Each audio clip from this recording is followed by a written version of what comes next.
Welcome to the Science of Success, the #1 evidence-based growth podcast on the internet, bringing the world's top experts right to you. Introducing your hosts, Matt Bodner and Austin Fable. Welcome to the Science of Success, the #1 evidence-based growth podcast on the internet, with more than 5 million downloads and listeners in over 100 countries.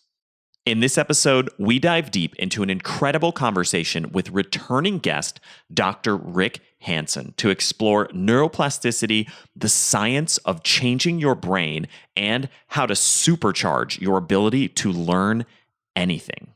Are you a fan of the show, and have you been enjoying the content that we put together for you? If you have, I would love it if you signed up for our email list. We have some amazing content on there, along with a really great free course that we put a ton of time into called How to Create Time for What Matters Most in Your Life. If that sounds exciting and interesting, and you want a bunch of other free goodies and giveaways along with that, just go to successpodcast.com. You can sign up right on the homepage. That's successpodcast.com. Or if you're on your phone right now, all you have to do is text the word SMARTER, that's SMARTER, to the number 44222. In our previous episode, we discussed the hidden science behind navigating life's toughest transitions with our previous guest, Bruce Feiler. Dr. Rick Hanson is a psychologist, senior fellow of UC Berkeley's Greater Good Science Center, and New York Times bestselling author. His books have been published in 29 languages and include Mother Nurture, Resilient, Hardwiring Happiness, Buddha's Brain, Just One Thing, and most recently, Neurodharma, New Science, Ancient Wisdom, and 7 Practices of the Highest Happiness. He's the founder of the Wellspring Institute for Neuroscience and Contemplative Wisdom. He's lectured at NASA, Google, Oxford, Harvard, and been featured on media outlets across the world. Rick, welcome back to the Science of Success. Matt, I'm glad to be here. Greetings to you in Tennessee. I'm here in Northern California. Well, I'm so excited to have you back on the show. Our first conversation at this point, it was 3 or 4 years ago, maybe even longer than that. And you've been working on a lot of interesting stuff. You know, one of the things that really spans your entire catalog of work that I think is so interesting is that you do a tremendous job of connecting ancient wisdom with modern science in a way that's really practical and applicable in our lives. And so that, to me, I just wanted to commend you for such a great approach to improving the human experience and human understanding. Yeah, thank you. Honestly, it's high praise coming from you, and I appreciate it. Awesome. We're going to jump right into some deeper issues. So let's start with a question of, what is the source of our thoughts, our emotions, our feelings, and even to some degree, our sense of self? That's a really deep question. I think the answer inside the frame of science is to ground all of our experiences and keeping it simple. The sounds we're hearing, there are birds outside my window right now, sensations in our body, pulling up the knowledge of our home phone number, our cell number, all of those experiences are natural processes. So there's no categorical distinction then between the experiences of a human and the experiences of a gorilla, a cat, a lizard, a goldfish, or maybe even a little spider, which is really just remarkable to reflect upon it. The nervous system has been evolving for 600 million years, helping creatures, including us today, survive and even thrive in really challenging conditions. So if you ground mind in life, then that leads you into a very practical investigation, which the perennial wisdom around the world has pursued. People describe these fellows or people, as of all genders and beyond gender, as the Olympic athletes of mental training. That's pretty remarkable, right? But also it brings you into a very practical consideration of modern science that says, how can we use our mind to change our brain for the better, and thus changing our mind for the better as well? And that's my own personal focus. So let's dig into that a little bit. Tell me about that concept, because to me, that's something that is the promise of that and the potential of that is so powerful. Yeah. It is. If you think of it, Jeffrey Schwartz at UCLA coined the term self-directed neuroplasticity. I work a lot in what could be called positive neuroplasticity, using deliberate mental activities to plausibly change your brain, which then in turn shifts your mood, lifts your motivation, helps you perform at a higher level, and it also helps you be more content and happy along the way. One of the remarkable findings is that something like mindfulness practice, for example, changes your brain in ways that are increasingly measurable with things like MRIs and EEGs. It's also true, of course, that the brain can be changed for the worse. It has a negativity bias that makes it like Velcro for bad experiences, but Teflon for good ones. So both traumatic experiences as well as the daily grind that wears people down gradually alters neural structure and function for the worse. So for me, the takeaway is deal with the bad, turn to the good, take in the good. That summarizes a lot of useful practice. That's something that you're hinting at another idea that I think is really important, which is this notion of controlling the inputs in your life, controlling your environment. And if you don't take ownership of even the smallest things, as you said, a lot of negative experiences over time can change the structure of your brain in a negative way too. And so tell me about how we can start to consciously and mindfully craft, whether it's our thoughts, our experiences, our actions, etc., to reshape our brains via neuroplasticity and to be happier and healthier and more productive. Oh, that's really great. So I'm a really practical guy. I'm a psychologist. I'm a parent of two young adults, been married a long time. I had a mortgage for a long time. I've been in business as well. So in the real world. And also I care about what's happening in society, including in this time of trouble and opportunity that we're in the middle of right now in America and around the world. So of course, always, we should do what we can to help the world around us be better, including improve our relationships with other people, seek out people that are, more copacetic with us and so forth, and also do what we can with our physical bodies. But meanwhile, we have our minds, and our minds are with us wherever we go. And our minds shape our reaction to things, actually, usually more than our circumstances do. So yes, try to improve your circumstances and relationships and settings. But meanwhile, wow, your mind is like the shock absorber. It's like the furnace. It's like the climate, the atmosphere that you take with you wherever you go. So appreciating the importance of, lifting the triple bottom line and doing what we can in the world around us. Meanwhile, wherever you are, there you go. So one of the things that people can really do is to think about disengaging from negative experiences, not to look at the world through rose-colored glasses, but to stop reinforcing the negative by ruminating about it. Just that alone lifts people's mental health and their functioning dramatically. Disengage from ruminating. Second, when you're having a beneficial experience of any kind, a simple one, you're relaxing a little as you exhale. You're enjoying the intellectual conversation with someone like Matt Bodner. You're appreciating the fact that your coffee tastes good. You get a little thing done. Your cat crawls in your lap. Whatever it might be, slow down to help your brain catch up to that experience in effect. Slow down to, in the famous saying, keep the neurons firing together so they wire as well. And the problem is most of us live in a state of discontent. We're always chasing the next shiny object rather than savoring and marinating in and internalizing the current beneficial experience so that it actually changes our brain. We live in states, but we don't help our states become traits. And that fundamental power to turn passing experiences into lasting physical change in your brain is fantastic, but most people don't use it very much. And so, correct me if I'm describing this in the right way, but the idea is to, when you're experiencing some kind of positive emotional experience, it could be anything as small as a sip of coffee up to a child's birthday, something like that. Really take the time to be mindful and try to savor that moment, savor that experience of positive feeling, because when you do, you're slowly firing and binding the neurons in your brain at a physical level to increase your happiness and really truly build those neurons and that myelin together in a way that is going to have a permanent change on your brain structure. Exactly right, and very well said. And I want to stress a key point here. What we're talking about is the fundamental process of learning.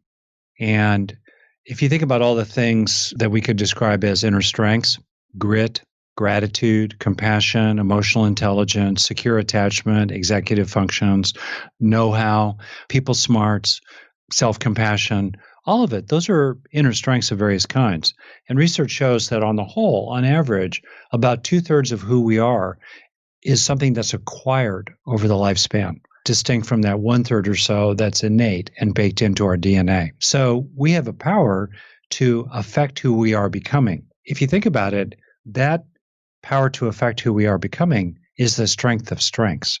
It's the superpower of superpower because learning is the strength that grows the rest of them. So that's fundamentally what we're talking about. And you can think about how much money is wasted in business settings and training people where it doesn't sink in. Or you can think about the frustration for individuals who are seeking some kind of self-improvement, some form of maybe healing from the past or growing of something inside for the future. And when they're reading the book or listening to the TED Talk, they feel great, they feel inspired, they feel motivated. But an hour later, it's as if it never happened. That's really frustrating. And so to me, it's extremely useful to broaden the notion here into learning altogether and to realize that, for example, there you are, I've done sales, for example, I use that as an illustration. There you are in a sales situation, and maybe you walk away from it and you realize, next time I really want to help myself do something different. I want to have a different attitude inside my mind. I want to approach it a little differently, different perspective. Maybe I want to remember to avoid talking in certain ways, or I want to remember to start talking in other ways. I want to really help that land. And you could use a similar example in your personal relationship. Like I will often walk away from an interaction with my wife thinking to myself, ruh-roh, there's a better way next time. I want to help it land. I want to help it sink in so that next time it really is different for me. So then the question becomes, how are we helping ourselves really internalize the lesson broadly from that experience? And in fact, yes, the longer we stay with an experience, the more it's going to tend to internalize. The more there are other factors as well that are factors of learning that you can mobilize yourself and become, therefore, more autonomous and also more competent at the learning process broadly defined altogether. So the more you focus on what's rewarding about the experience, the more it's going to tend to alterations in neural structure and function. The more you recognize what's personally relevant or meaningful about the experience, the more you're going to learn from it. The more that you focus on what's novel or fresh or meaningful about the experience, the more it's going to tend to internalize. The more active you are, the more you bring it in your body, the more you kind of help this new attitude or way of thinking about things, let's say, or feeling, be a shift in your posture, your facial expression, your body language, the more it's going to sink in. It's not magic. It's just that we don't use it. And yet we have this ability again and again and again, many times a day, to use the power of positive neuroplasticity and take charge of who we are becoming.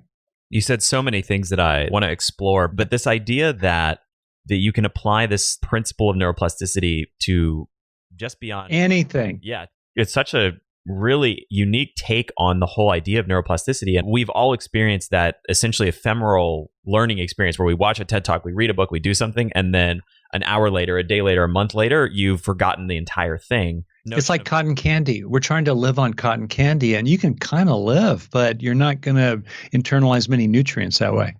That's perfect. And so you're saying that the antidote to this intellectual cotton candy is to really sit with the content, internalize it physically, try to feel it, try to focus on what's new. As you said, you went through a list of about 10 different ways that you can really start to be more present to whatever you want to learn, whatever you want to really burn into the physical structure of your brain, essentially. Exactly right. I'm really glad you got it because it's really easy to dismiss what we're talking about or trivialize it as, oh yeah, savor the sunrise. Well, yeah, definitely savor the sunrise, enjoy every sandwich, blah, blah. But what about those moments where you just feel your own gritty fortitude, your toughness? I've done a lot of wilderness things, a lot of rock climbing, and I've been in business environments where you just got to dig deep and gut it out. And what does it feel like to gut it out? And then the next time you've got to gut it out, you're going to be more able to gut it out if you've grown that grit inside. for example. Or other times you realize, damn it, I messed up. I don't want to do that again. Whatever. Maybe you yelled at somebody or you just kind of lost it or you got too drunk, something. And you just say to yourself, no, I don't want to do that again. You want to help it sink in. Or a lot, you just have sort of a mood that's subtle, a mood of appreciation or gratitude or thankfulness for living or a sense of feeling cared about by other people, let's say, appreciated by them. And based on that, you want to really, really help it sink in. So it becomes more and more of who you are. So, Matt, if you want, I'll tell you 8 factors of self-directed neuroplasticity. I'll just go through them. I ranted there, but I'll list them quickly. And then also, if you like, I'll teach you this little 3 breaths practice that I'm doing lately with people that is amazingly powerful and grounded in brain science. I want to do both of those things. Before we do that, just really briefly, I'd love to dig into the science around neuroplasticity a little bit, if that makes sense, just to really ground the importance of how science-based this is and what's actually happening in your brain when you learn anything and how you've reconceptualized it in a way to really make your learning and your positive emotional experiences much more meaningful. Fantastic. So quick summary of the hardware. Inside the 3 pounds of tofu-like tissue, inside the coconut, as it were, inside your brain, are about 85 billion neurons, plus another 100 billion or so support cells. The neurons are mainly where the information processing hardware of your body lives. And those neurons are connected with each other on average in several thousand places called synapses, these little junctions between neurons, giving you, in effect, several 100 trillion little microprocessors inside your head right now. And to use the phrase from the neuroscientist Charles Sherrington, it's as if we have an enchanted loom inside ourselves, continually weaving the tapestry of consciousness. Neurons fire continuously. They typically fire 5 to 50 times a second. They're really busy. Large coalitions of millions of neurons fire together synchronously many times a second. The world of the brain is very small, very fast, and very complicated. Those little synaptic junctions between neurons are so tiny that you could put several thousand of them side by side in the width of a single human hair. So that's the hardware, and it's designed to be changed by the information flowing through it, including that portion of the information flowing through the nervous system that is the basis for our conscious experiences of hearing, seeing, hoping, dreaming, remembering, and so forth. So there are many ways in which that process of neuroplastic change occurs physically, which is kind of remarkable to appreciate. And I'll just name some of the major ones.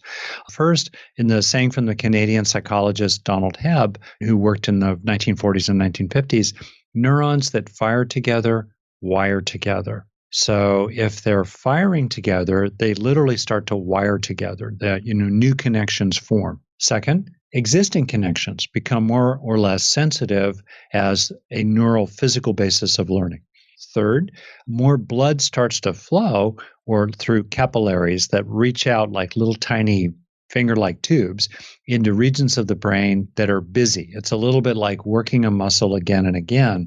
You literally build tissue there in ways that are measurable now in MRIs as thickening of the cortical layers of the brain. Fourth, there can be changes in the expression of genes inside the nuclei of neurons. For example, people who routinely practice relaxation training of one kind or another have improved regulation of genes in the brain that calm down the stress response, which makes people more resilient as a result.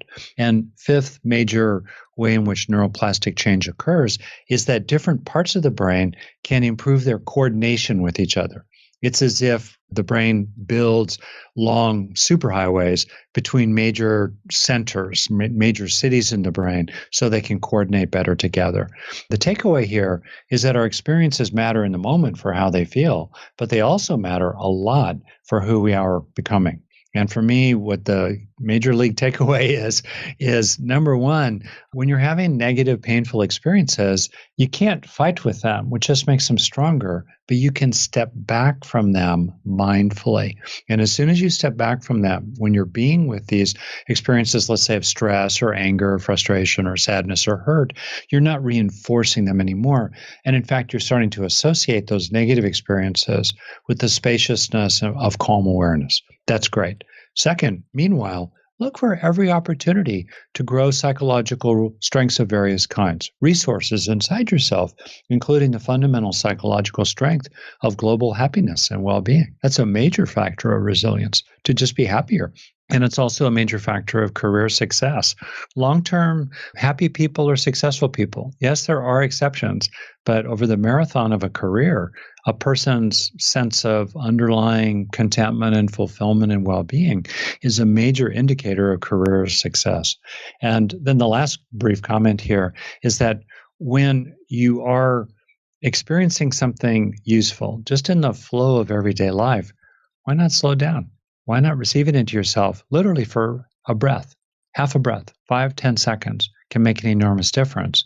But as they say in Tibet, if you take care of the minutes, the years will take care of themselves. Breath by breath, minute by minute, we can really grow the good inside our brain and therefore inside our life. Such an incredible description of the process and how everything works. To try and boil this down in the simplest possible terms, essentially, the science is extremely clear that your very thoughts clear can change the physical structure of your brain, and ultimately your thoughts, in a very real sense, change who you are. Yep. And if I could just emphasize, I know you're using the word, you're so bright, Matt. It's really just a pleasure to hang out with you, you know.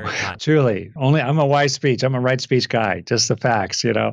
And so anyway, yeah, and to broaden, you mean it broadly, but I want to really emphasize it. By thoughts, we're including, cognitions. Like, I think Matt is really smart. That's a thought. Okay. Keep working but on then that one. Really internalize that one. You keep working on it. Keep taking it in. But then you're giving me the big smile because we're seeing each other here. And I'm feeling, not just thinking, I'm feeling good. There's an emotion between us, we don't know each other super well, but there's a nice kind of human camaraderie. It's not more than what it is, but it's not less than what it is. I'm feeling it. I'm feeling it in my body. My arms are waving, I'm moving. All of that is part of the music of experience. So yeah, they're the lyrics, let's call it that, of experience, the thought track, the cognitive track. And meanwhile, there are images, there are emotions, there are sensations, there are attitudes, there are behaviors, there are intentions and desires. The totality of all that is an opportunity for internalization. Yes, it's useful to internalize ideas. I internalized the idea in my mid-20s that growing up I'd been a nerd but not a wimp. That was a very useful idea. But especially what was useful from that idea was the feeling of relief and the release of a kind of sense of inadequacy or shame that I was some kind of wimpy guy, which I wasn't. I was shy. I was nerdy as all get out. I was very young for grade. I skipped a grade and I have a late birthday, but I was nobody's wimp.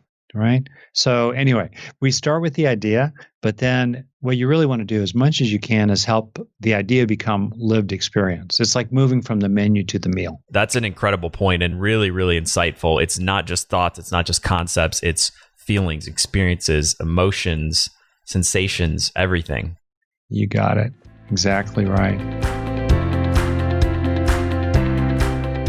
Getting your business off the ground is hard.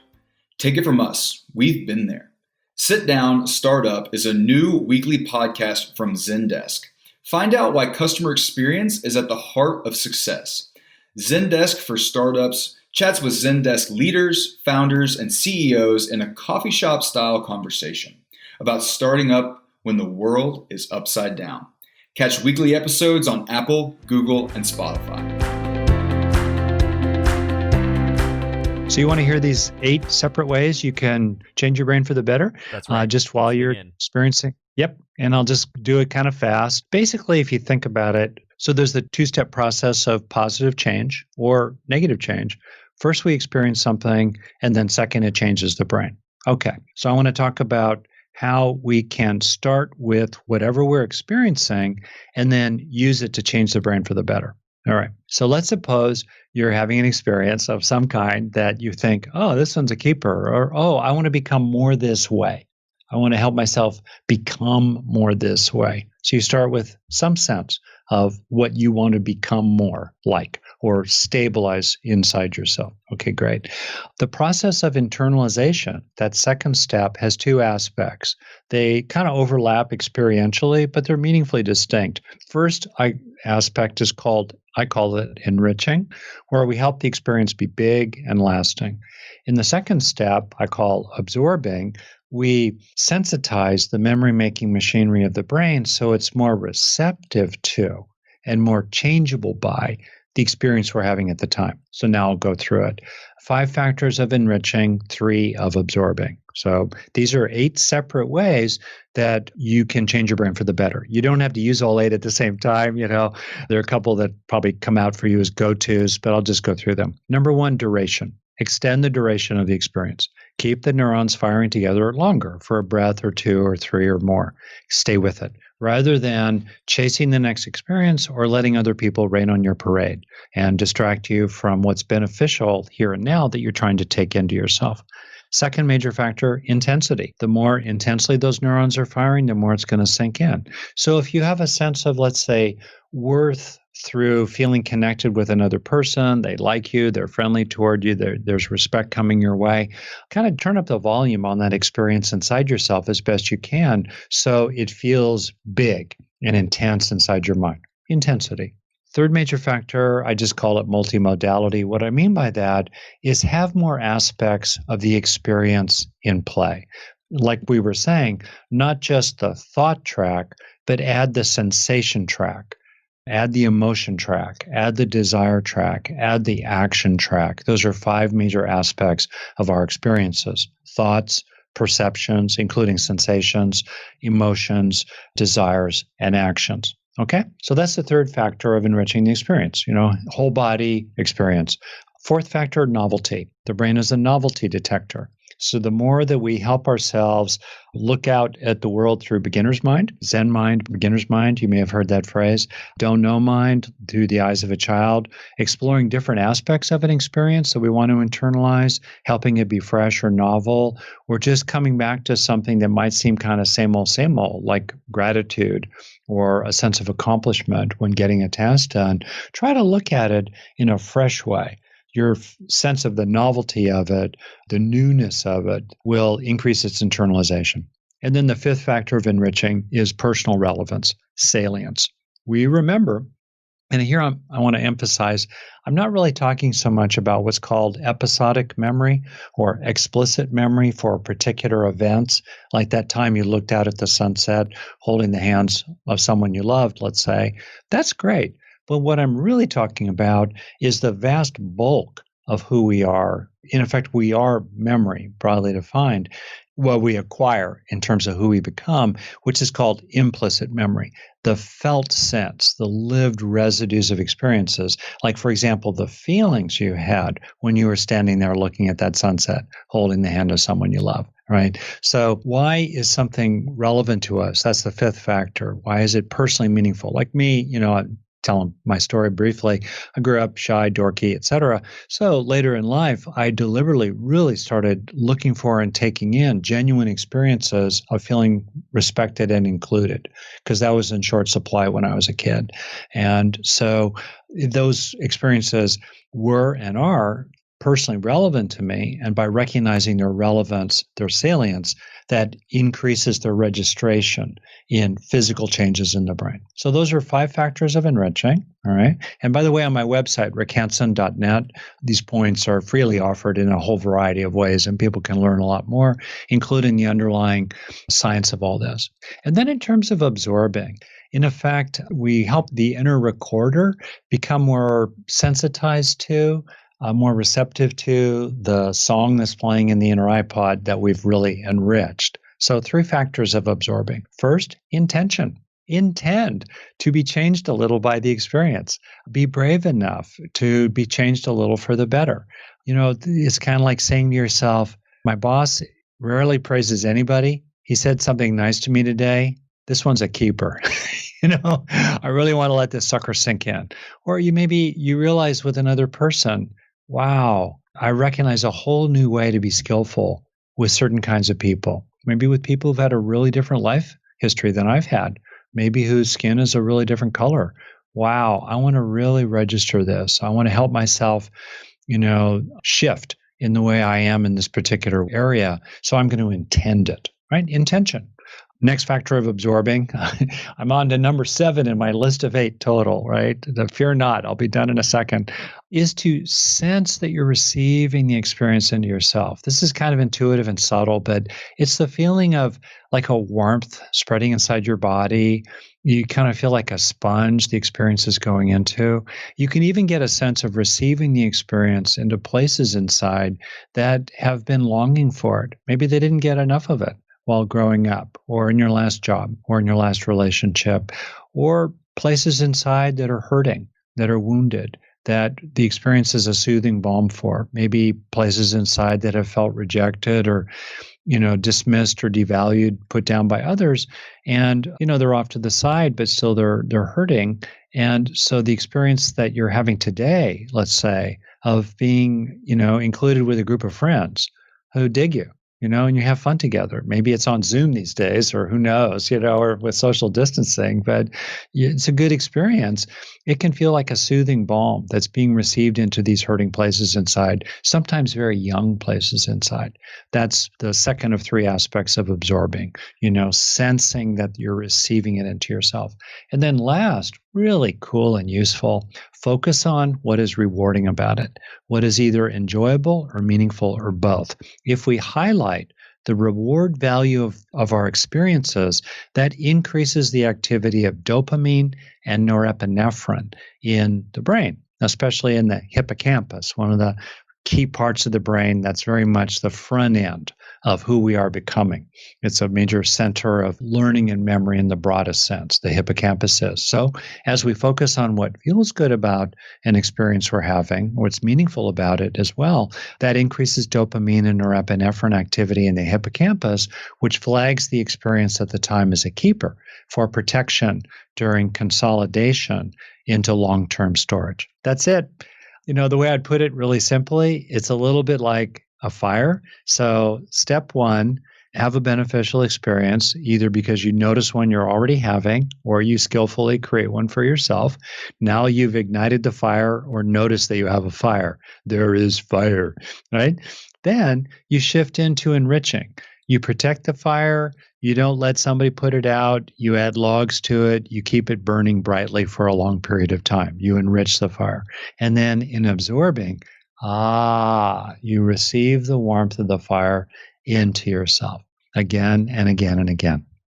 What an amazing treasure trove of insights. I mean, this is one of the things that personally I've struggled with for a long time is navigating the gulf between something that intellectually and something that you as felt experience. This to me is the perfect roadmap to truly take experiences and actually internalize them into your mind, into your body, into the physical structure of your brain. Literally, it's such a fascinating concept as a whole, but this is a really, really practical guidebook, and it's so insightful. I'm really glad you appreciate that, Matt. And for me, it relates to self-reliance, autonomy, and competence, these fundamental old school values, right? I mean, I'm a therapist. I live in California. I'm a meditator. I've encountered a fair amount of woo-woo stuff. And, hey, if you dig that stuff, that's cool, whatever. But wow, what we're talking about is basically the fundamental process of becoming a super learner, of steepening your growth curve. If you think about it from a business standpoint, what's your return on investment, right? You're having experiences, that's your investment. In effect, what's your interest rate? What's the return on investment? What's your ROI on the experiences you're actually having in terms of their lasting beneficial impact? And being able to grow as much as you can, interaction by interaction with other people, breath by breath, day after day, gives you a feeling of confidence. It gives you the feeling that you are the captain of your own ship. You can't control Whether the tide is rising or falling, you can't control. Whether there's a big storm offshore that's moving in, you can't always control, what what the other people on board are doing. But boy, you sure can control your own hand on the tiller and how you direct your personal ship through your life. And that gives you a feeling of inner peace. You know you're doing what you can. You're taking responsibility for using the power that you do have, while at the same time being at peace about so many other things because they're just out of your hands. What were those values you shared a minute ago? You just touched on kind of this notion of self-reliance, but share those with me again. I thought that was really interesting. Yeah. To be truly self-reliant in a world around us, we need to be competent and we need to be autonomous. We need to be capable in a whole variety of ways, whatever our situation might be. And we need to be able to direct ourselves. We're related with others, but the foundation of intimacy with others is personal autonomy. Because if you don't have a sense of being grounded and your own person, you can't afford to really, really open up to other people because you'll get swallowed up by them or overwhelmed by them or manipulated and controlled by them. So if you think about it, whether it's in business or in, good old-fashioned culture, being self-directed and becoming capable, becoming increasingly skillful, and therefore becoming increasingly self-reliant is a very fundamental, old-fashioned value. We could say it's an American value, but it's actually a universal value worldwide, to become more self-reliant, and which involves and requires autonomy and competence. Well, to be competent, to be skillful, to be capable in a whole variety of ways, including interpersonal intelligence, interpersonal competence, as well as intrapersonal competence, being competent, being skillful with your own thoughts and feelings. Being able to acquire those competencies is a matter of learning, right? Other than what's baked into your DNA at the moment of conception. And I'll spare you the visual on that, right? So anyway, so we become competent through learning very broadly, including social competence, emotional competence, spiritual competence, whatever you actually care about, becoming more competent as a partner, as a parent, as a business owner, as a friend. So we become competent through learning. Therefore, getting good at learning is the most important competency of all. And it's the foundation of everything else. I couldn't agree more. In many ways, this show itself, the whole project started out of that same idea that learning is the meta skill. It's one of the most exactly right things you can do. If I could say one more thing too, if you just sort of ask people two useful questions for people. One way of asking it is when you look at the challenges in your life outside you, business challenges, relationship challenges, how to get through a plague that's clearly going to be present here in America for all kinds of reasons, probably another year or so. Certainly the consequences of it will be with us for a while. If you look at challenges inside yourself, maybe you're prone to self-criticism that's destructive, or you've got some addictive desires, or you feel awkward at public speaking. You're kind of nervous about sticking your head above the weeds because when you were young, it got cut off when you did. Whatever it might be, given your challenges, what if it were more present in your mind, in your being, in your heart, in you? What if it were more present inside you would really help? That takes you to identifying the psychological resources, the inner strengths, let's call them, that would really help these days. So let's say if you're shy and it's hard for you to stick your neck out or it gets in the way of working with other people, you can help yourself build up more, let's say, confidence in a variety of ways, including, for example, feeling more cared about by other people and really internalizing the feeling of being cared about by other people, or also internalizing, let's say, greater courage, greater capacity to tolerate fear without shutting down and maintaining a cool head even when you're scared and keeping on going. Something I learned slowly but surely as a rock climber, for example. So these are examples of working backwards from a challenge to identifying the psychological resources, the inner strength that would be really good to grow these days. That's a really useful way to think about this. And then every day gives you opportunities to have an experience of that inner strength you're trying to grow, or a related factor. And then when you're having a sense of it at all, when that song is playing at all on the inner iPod, slow down, turn on the recorder, and use one of those 8 factors or a combination of them to register that beneficial experience as a lasting change in your brain. That's one thing. The other thing is to really ask ourselves, what do we want to feel in this life? It's a long and twisty road. It's an amazing gift to have a human life. Here we are, the result of 3.5 billion years of biological evolution on this planet. 300,000 years as anatomically modern humans, rested on another 2 million years of tool manufacturing hominid ancestors. Wow, here we are today. What kind of life do you want to have? We can ask ourselves, right? What do you want to feel? What do you want the mood of what it's like to be you to be? In terms of inner peace, contentment, self-worth, fulfillment, satisfaction, joie de vivre, hope, optimism, some fundamental sense of understanding and peacefulness regarding deep existential questions of what's the personal meaning of your life, coming to terms with inevitable death of others, loss. What do you want to feel inside? And therefore, how can you gradually grow that over time? And it's the same process of learning. If you want to feel more peaceful, have more experiences of peacefulness that you internalize. If you want to feel more confident, more content, have more experiences of confidence and contentment that you internalize again and again and again. I almost don't even know what to say. It's such a great insight. And I mean, you're fundamentally hitting at some of the most, if not the most important questions of our lives. And It's amazing how easy it is to go through life without ever stopping to ask some of these questions. And yet, until you ask them, you can't start being reliant on yourself. You can't start having a self-directed path and journey to living and experiencing the life moment to moment basis that you want to be experiencing. You nailed it there. Totally true. One of the things, whether it's in business or sports, I recently watched the documentary about Michael Jordan, for example. Yeah, well, you totally want to see it. It's really wild. It's so interesting at so many levels, including a kind of a case study in how not to run an organization. You'll see for yourself. Anyway, whatever it is that we want to be more like, study the people who've made that their life's work, who've gotten really good at it, right?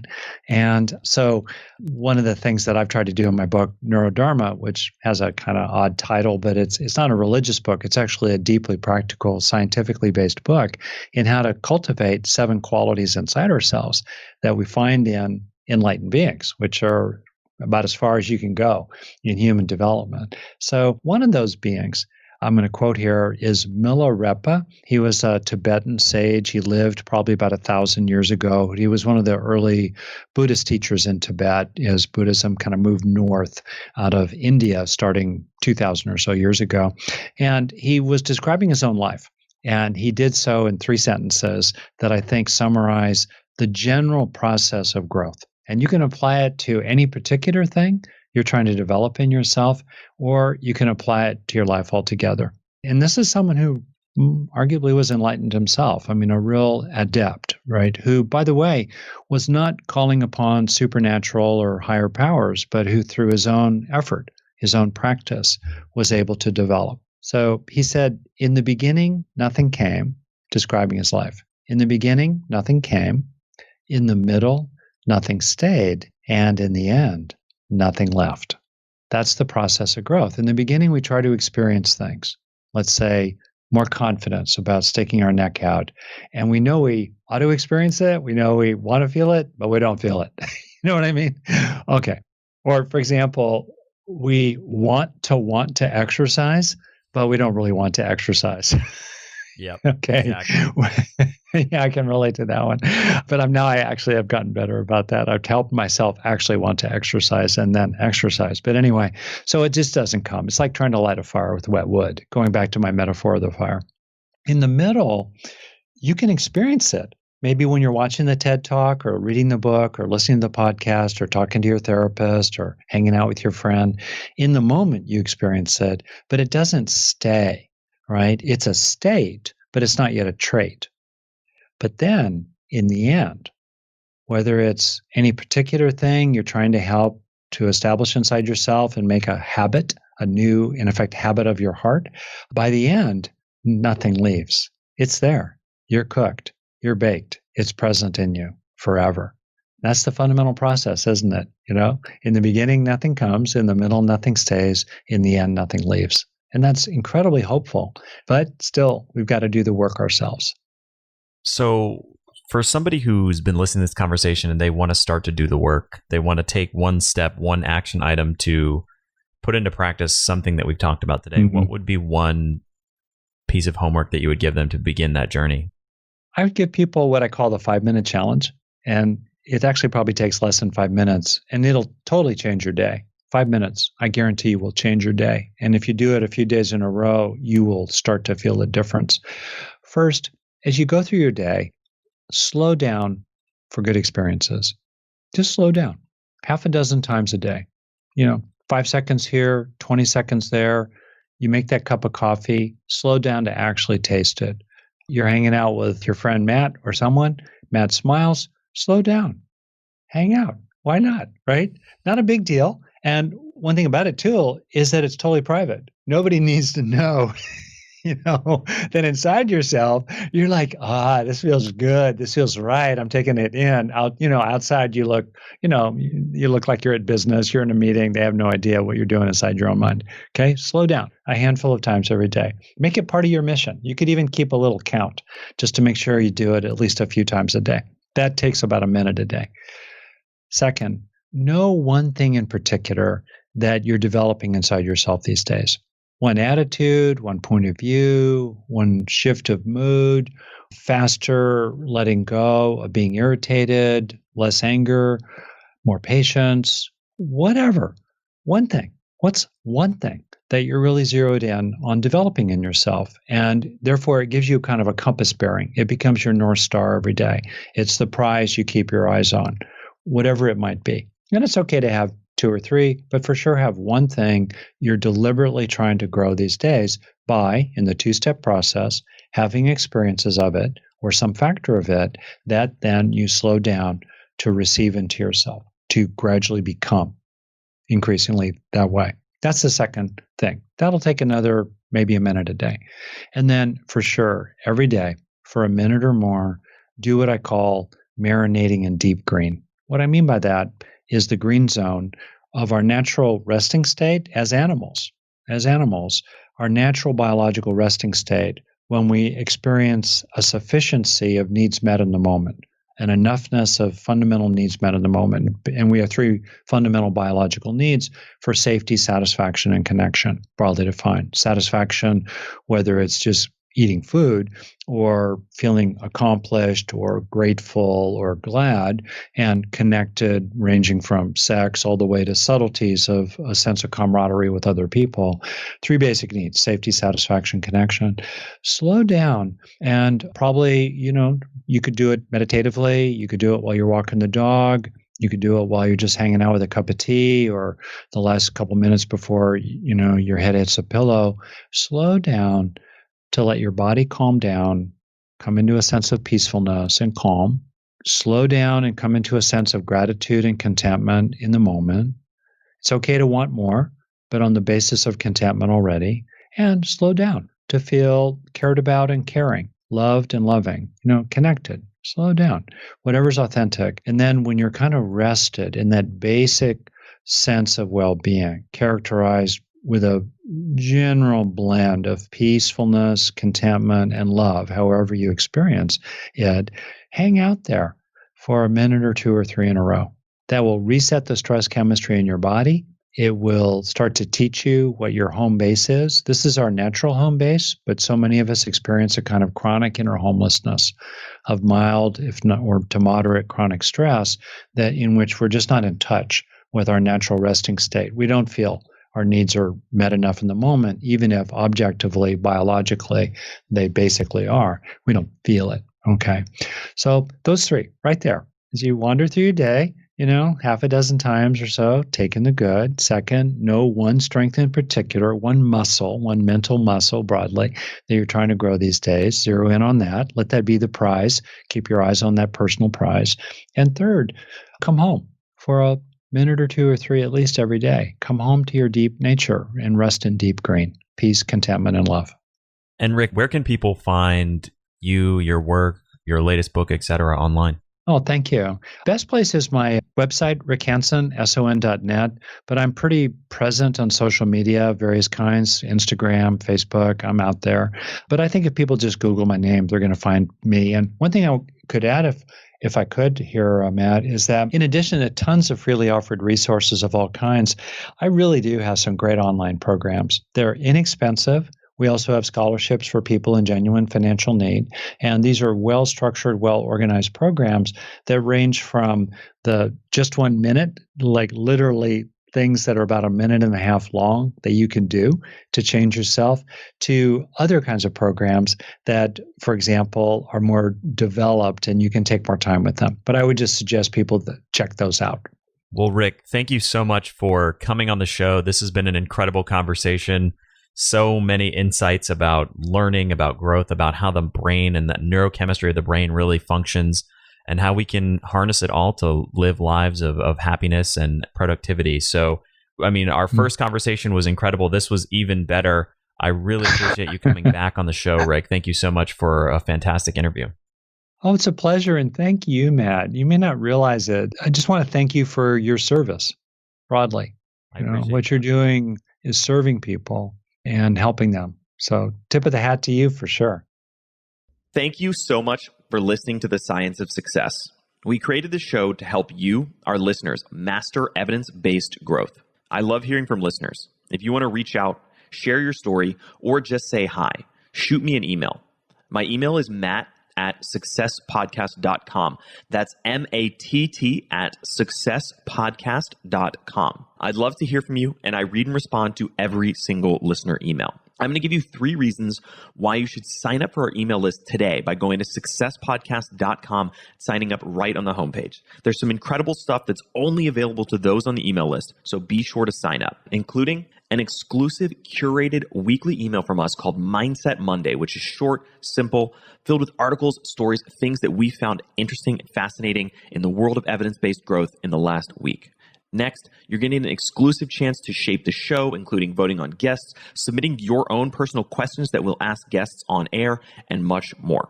Lastly, you're going to get a free guide we created based on listener demand, our most popular guide, which is called How to Organize and Remember Everything.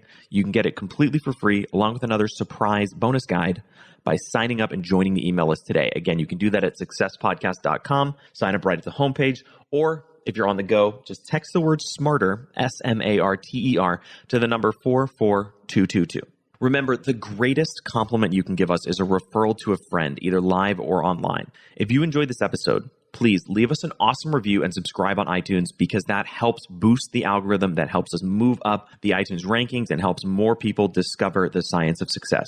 Don't forget, if you want to get all the incredible information we talk about in the show, links, transcripts, everything we discuss, and much more, be sure to check out our show notes. You can get those at successpodcast.com. Just hit the show notes button right at the top. Thanks again, and we'll see you on the next episode of The Science of Success.